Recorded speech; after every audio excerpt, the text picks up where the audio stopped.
Hi, welcome to my presentation. My name is Riaz Bamro. I am working as Associate Professor in Kailawan University, Navata, Pakistan. I have studied PhD in Geotechnical Engineering from Lulu University of Technology, Sweden. I have also studied MBA from Blinken University of Technology, Sweden as well. My thesis was on mining dams. It is related to tailings material. Tailing material is a material that is leftover material after extracting the important materials. These materials are generated in huge quantities that they need to be stored in form of dams. From the historical perspective, we have seen that this type of dam fails every year, and most recently it failed in Brumadinho, Brazil, where it killed 270 people. So this can create disasters, killing people, maybe environmental disasters as well. So this material needs to be modeled properly. As for now, this material is not properly well understood. So my project is to model the tailing material and create a special model for tailing material that can be used in construction of dams to predict the future, to predict the deformations based upon load. So mainly I will be focusing on developing model for the tailing material. Thank you for the opportunity. Thank you for listening.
Because, hello, we have a color. As I said, as part of the 1959 book, selling ads is very important. And it looks like...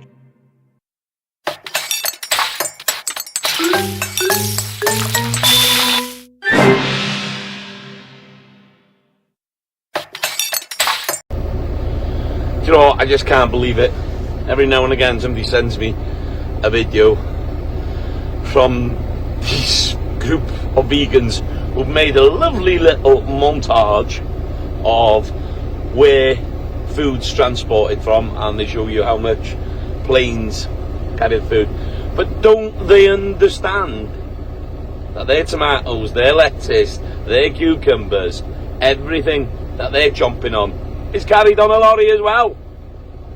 Oh my God. If you want to make a difference, eat local, eat seasonal, eat healthy British grub, and definitely eat plant-based beef and lamb. Plant-based beef and lamb is the best protein that you'll ever get. So there you are. I am very plant-based. Have a look at this video. It's absolutely crazy. I don't think their food travels in lorries. It comes from the sky. If you transport 1 ton of food with a truck for 1 kilometer, it causes 200 grams of CO2. Transporting it by train is 50 grams, and by boat it's surprisingly low. But air transport has a huge footprint. So should we do our best to avoid air transported food? Let's see. When you look at all global food miles, 31% is covered by truck. 10% happens by train. Almost 2/3 of all food miles are done by boat. And only 0.016% of food miles are air transport. So when we look at the total emissions for food transport, only 0.4% comes from air. Shipping food across the oceans only causes 3.5%, rail transport is 15%, and 81% of the climate impact of food transport happens at the local level by road. So trying to reduce food miles doesn't make a real difference for the climate, especially since all of this transport is only around 5% of the total climate impact of food. Just the methane from cow burps is already 3 times more. In other words, don't focus on buying local beef, but replacing beef. I've said this about avocados a long time ago. We can see these so-called environmentalists drinking their oatmeal lattes and eat their avocados on toast, believing they're saving the planet. Well done, Alan Titmarsh, for what he has to say here. Please have a listen. Fantastic. Because I think, no, I'm sorry, I'm not prepared to have one of those 25,000 hectares of trees chopped down on my behalf. And if you look at where your avocados come from, there are lots of different places they come from, but the majority of them come from Mexico, where, would you believe, 25,000 hectares of rainforest is felled every year to grow a monoculture of avocados. Each kilo of fruit takes 1,000 litres of water to produce in an area which is pretty much ridden by drought. The monoculture that is existing there now, with all these swathes of rainforest reducing biodiversity to grow avocados, means that pest incidence is high because it's a huge monoculture. So more and more pesticides are poured onto soil, which is becoming more and more depleted of nutrients of life.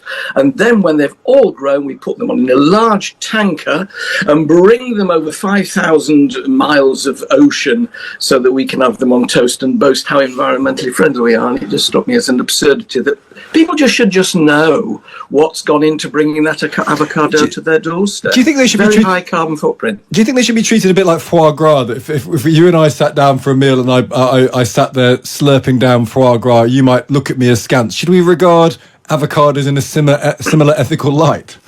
I really think we should. I mean, our consumption of them has gone up threefold over the last 20 years. We're now sort of obsessed with them. If we regarded them as a luxury, then there wouldn't be the demand for this deforestation on such a grand scale and the reduction of, valuable rainforests, which helps with our environment. And we're depleting that, and the carbon footprint is ever higher for something like avocados. We just need to know, before we make the decision that we want that gooey stuff on our toast, just remember what it's done to get it to you. So are you saying, Alan Titchmarsh, now you will never eat another avocado? I haven't eaten the avocado for 5 years. I have boycotted. I'm not by nature a very strident activist, but I have not eaten avocado for 5 years because I think, no, I'm sorry, I'm not prepared to have one of those 25,000 hectares of trees chopped down on my behalf. I think we should all reduce the amount of avocado we eat. Put it that way. Let's be practical about it. I'm not really finger wagging. I just wanted to make everybody aware of what's happening to rainforests as a result of our demand increasing for avocados. I really hope this makes people think, and I hope it educates people about food production and how our country is very good at growing that green stuff behind me, which is grass, in a temperate climate where we can transport that into top quality protein: beef, lamb, milk, cheese, yogurts, ice cream. All these things come from a plant-based diet, which is grass. So start listening to the people that are feeding you, the farmers, and stop listening to these misleading misinformation that's making people unwell, mentally, physically, emotionally. And let's build a better Britain on our bellies. Don't forget, follow a farmer. Average sunrise on our farm. Do you think these grass munching cattle are causing the so-called climate disaster? Or is it them big birds in the sky? You tell me.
Yes, yes, that is me.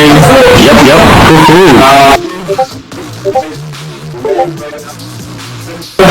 yes, yes, that is me. I'm the Apple.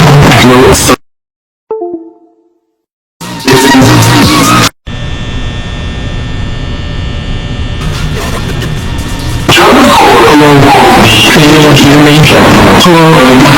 Hello.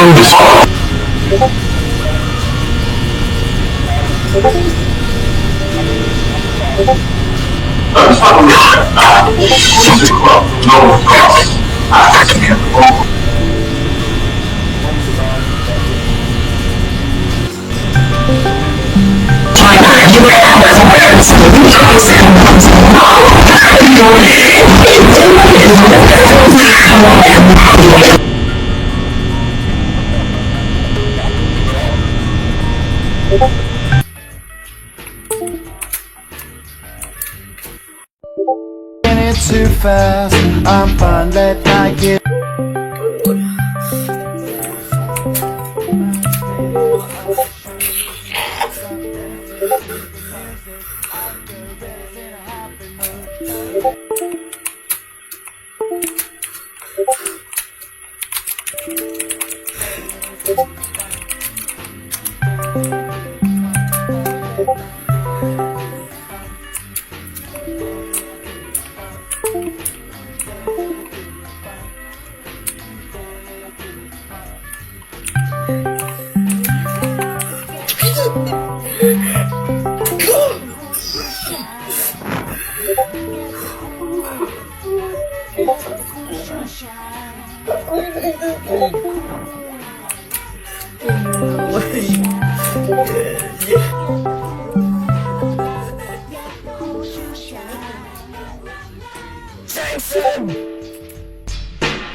You're going